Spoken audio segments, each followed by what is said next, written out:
Octubre, un crimen. Capítulo 10.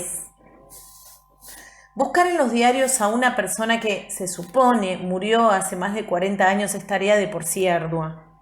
Más aún si no se sabe su apellido y ni siquiera su nombre, porque desde ya que Malú sería su apodo, nadie se llama así.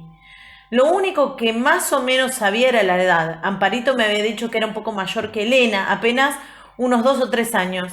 Y Elena había muerto a los 19, así que Amparito no dudaba. Conclusión, los únicos datos con que contaba eran un apodo y una edad aproximada, es decir, que esos eran datos,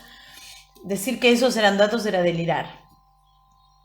Cuando le pedí a la empleada de la hemeroteca del Congreso los diarios de noviembre y diciembre de 1958, me miró con curiosidad. Pensé que me iba a preguntar para qué los quería y ya estaba por improvisar una respuesta cuando se me adelantó para preguntarme qué diarios necesitaba. Le dije que todos. Me contestó que esperara y se fue por un pasillo. Me quedé pensando qué iba a sacar en limpio de los diarios si no sabía quién estaba buscando. ¿Aparecería alguna joven de 20 y pico muerta en un supuesto accidente de tránsito, por ejemplo? ¿O tal vez por un escape de gas del calefón mientras se bañaba? Yo había escuchado muchas veces que en las casas antiguas los calefones se instalaban en el baño y que era muy peligroso si no había una buena ventilación. Pero enseguida descarté esta posibilidad porque si hubiera sido así, Amparito tendría que haberlo sabido. No, Malú no había muerto en su casa. Malú había desaparecido. La habían borrado del mapa para que no acusara al médico y a la viuda y a su hermano de la muerte de Elena y su padre. Después de haber matado a 2 personas, ¿por qué no matar a una más si era necesario? Malú, sola en Buenos Aires, seguramente debe haber sido una víctima fácil. Nadie sabía nada, nadie la había visto, nadie recordaba haber hablado con ella en el velorio de Elena, no estaba en su casa cuando Amparito le llevó el vestido con la carta. Hasta era probable que la hubieran matado antes que a Elena. Después de este razonamiento, me di cuenta de que sería mejor que pidiera también los diarios de los últimos días de octubre. Como la carta estaba fechada el 22, directamente empezaría por ese día. La empleada apareció abrazando unos carpetones enormes donde se archivaban los diarios. Me dijo que esos eran los de noviembre y que cuando terminara me traería los de diciembre. Por la cara que puso cuando le pedí los de octubre, me di cuenta de que la paciencia no era una de sus virtudes. No sé exactamente cuántas horas estuve ahí dentro, dedicada nada más que a leer las noticias policiales del mes de noviembre de 1958. Lo único que sé es que no encontré nada. Nada que me sirviera, desde luego, porque lo que es asesinatos y otro tipo de delitos había a montones. Le devolví los diarios a la encargada de la hemeroteca y le dije que volvería al día siguiente para consultar el resto. Me fui bastante decepcionada. La verdad es que estaba casi segura de que iba a encontrar alguna pista, qué sé yo. Antes de llegar a casa, le hablé a Amparito desde un teléfono público y le conté cómo iban las cosas. Me dijo que ella y Rosa habían averiguado algo y quedamos en vernos cuando yo terminara con los diarios. Esa noche, antes de dormirme, me hice un replanteo de toda la situación desde el comienzo y volví a preguntarme qué necesidad tenía yo de meterme en semejante baile. ¿Para qué tanto trabajo? Consultar los diarios, buscar una pista, escarbar en cosas que pasaron tanto tiempo atrás que ya nadie recordaba. ¿Por qué? ¿Para qué? Cuando leí la carta por primera vez, lo que sentí fue una curiosidad extraña. Quería saber qué había pasado con Elena y su padre.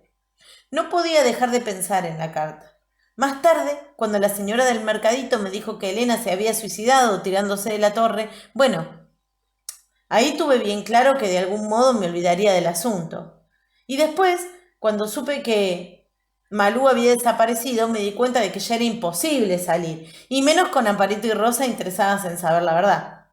Pensar en Malú era lo que peor me ponía. La muerte de Elena ya me había golpeado. Pero con Malú era peor todavía, porque su muerte era anónima y la había ligado de rebote. Si Elena no le hubiera pedido ayuda, hoy estaría viva.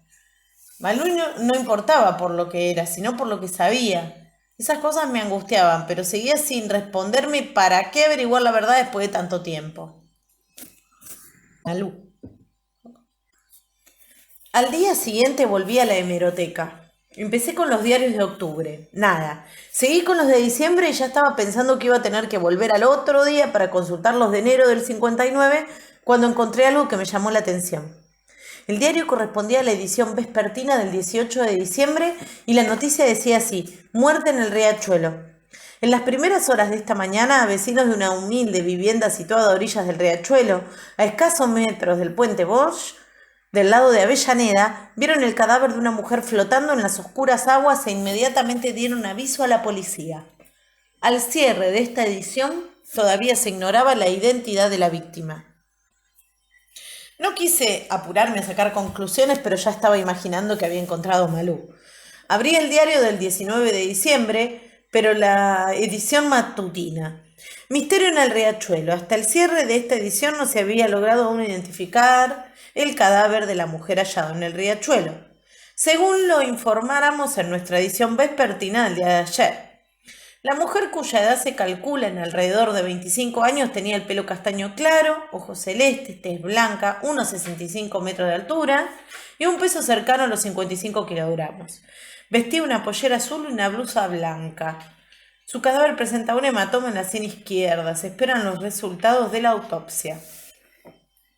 La edición vespertina del 19 no agregaba nada nuevo. Repetía lo de la mañana y prometía los resultados de la autopsia para la edición matutina del 20. Allá fui.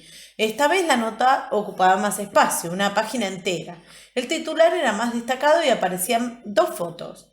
Una del cadáver cubierto con una sábana y la otra del lugar donde se había encontrado el cuerpo. La orilla del Riachuelo, una parte del puente y la casa de inquilinato donde vivía la gente que había descubierto el cadáver. Una casa de madera de 2 pisos, con una escalera al costado y ventanas que daban al río. Crece el misterio de la mujer del Riachuelo. Los resultados de la autopsia practicada sobre el cadáver de la mujer que apareció el día 18 del corriente en aguas del Riachuelo, en la vecina localidad de Avellaneda y que aún sigue sin identificar, revelan que la mujer murió a causa de un golpe perpetrado por un objeto contundente en la sien izquierda. Según declaración de los peritos, la víctima ya estaba muerta cuando fue arrojada a las aguas del Riachuelo. Lo único nuevo era el resultado de la autopsia, porque lo demás era una repetición de lo publicado desde el primer día. De ahí en adelante, hasta el último día del mes, todo siguió igual. No se pudo averiguar quién era la mujer muerta y nadie reclamó el cadáver.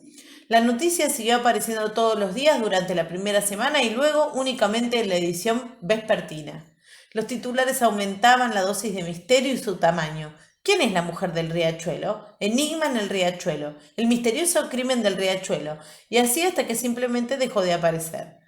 Pedí los diarios de la primera quincena de enero del 59 y solo encontré un recuadro el día 14. Mujer del Riachuelo. Aún no se ha identificado el cadáver. El más absoluto misterio se ciñe en torno de este asesinato. Nadie ha denunciado la desaparición de una persona de tales características. Recordemos que la policía efectuó en su momento un exhaustivo rastreo de la zona donde apareció, en busca de cualquier objeto que contribuyera a arrojar luz sobre el caso, pero los resultados fueron infructuosos. Eso era todo. No encontré una palabra más sobre la misteriosa mujer ni en los diarios de la primera quincena de enero ni en los de la segunda, que también los pedí, por las dudas. A esta altura de la búsqueda ya estaba más que práctica, por lo que revisar todo el material me llevó menos tiempo que el primer día. Pedí que me fotocopiaran los artículos y me fui. Quería que Amparito y Rosa vieran la fotografía del diario. Los rasgos no se distinguían, pero no me importó. En una de esas servía para algo, y si no servía, ahí estaba la descripción: altura, peso, color de pelo y de ojos. Eso sí serviría. Cuando llegué a casa no había nadie. A papá y mamá les quedaban unos días de vacaciones y aprovechaban para salir todo lo que podían. Juanjo había pasado de San Clemente a Villa Gesell, donde siguió veraneando con sus amigos, y en cuanto a Javier, lo tenía todo el día en casa peleando como de costumbre. Por suerte, en ese momento no estaba, así que pude hablar por teléfono con Amparito sin que nadie anduviera curioseando alrededor. Describime a Malú, le pedí. ¿Encontraste algo? Sí, pero primero describime cómo era Malú, físicamente quiero decir. Era muy linda, una chica alta, delgadita, muy fina. Rubia o morocha. Tirando a rubia, digamos, pelo castaño claro. Con rulos o lacio. Nena, protestó Amparito, ¿cómo me voy a acordar de esas cosas? Pasó mucho tiempo. ¿De qué color tenía los ojos? ¿Por qué no me decís qué encontraste? Después, ahora pensá en el color de sus ojos. No estoy segura, creo que eran claros. ¿Celestes? Puede ser. Entonces es ella.